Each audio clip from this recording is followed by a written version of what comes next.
లేదు. అలా మాట్లాడుకు, నువ్వు భయపడకు, మేమెప్పుడు నీతోనే ఉంటాం. 18 సంవత్సరాలుగా నేను నిన్ను పెంచాను. నీ మనసేంటో నాకు తెలీదా? ఈమె నా బయాలజికల్ అమ్మనా? చాలా బాగుంది. ఒకవేళ తను మిస్బిహేవ్ చేస్తే మేము ఇక్కడి నుంచి పంపించేస్తాం. ఇంకా చెప్పాలంటే నేను చెల్లెలుగా భావించేది నిన్నే. ఈ కళ్ళజోడు పెట్టుకున్న అమ్మాయి కాదు. దానికి ఒక అర్హత కావాలి కదా. నేను నోరుకి వదిలిపెట్టను, చూస్తూ ఉండు. నువ్వు చిన్నప్పటి నుంచి ఇక్కడే ఉన్నావు. మధ్యలో వచ్చిన వాళ్ళని చెల్లని ఎలా పిలుస్తావు? చాలా పోరుకొట్టేలా మాట్లాడుతున్నాను. అడగడానికి నాకు చాలా ప్రశ్నలున్నాయి, కానీ ఇది టైం కాదు. అరే, నేనెందుకు ఇంత టైం వేస్ట్ చేస్తున్నాను? వేరేమైనా చేయొచ్చు కదా.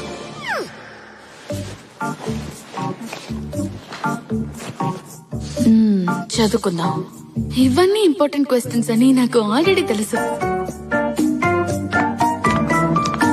చాలు చాలు, నీతో కొంచెం మాట్లాడాలి. డిస్టర్బ్ చేయకండి, చదువుకుంటున్నాను. కనిపించట్లేదా? మా ముందు నటించుకో. నువ్వు టాప్ స్టూడెంట్వి కాదు, నువ్వు ఒక యావరేజ్ స్టూడెంట్వే. ఏం ప్రాబ్లం? చేతి. వీళ్ళందరినీ ఎలా మేనేజ్ చేస్తాను? ఇలా చూడమ్మా, నెక్స్ట్ టైం నుంచి నువ్వు ఈ లివింగ్ రూమ్ లో చదవకమ్మా. నీకోసం కింద ఒక స్టడీ రూమ్ సిద్ధంగా ఉంది. అందరూ వెయిట్ చేస్తున్నారు, త్వరగా రా. సారీ, మీరందరు నాతో సరిగ్గా మాట్లాడలేదు కదా, అందుకే నాకు రూమ్ రెడీ చేశారో లేదో అని ఇక్కడే కూర్చున్నాను. ఏంటి, నీకింకా రూమ్ ఇవ్వలేదా? నన్ను క్షమించండి, నా తప్పే. అమ్మా, నన్ను క్షమించండి, నా తప్పు కూడా ఉంది. అబ్బా, ఇందులో నీ తప్పే ఉంది? అయ్యా బాబోయ్, ఎంత యాక్టింగ్ చేస్తుంది.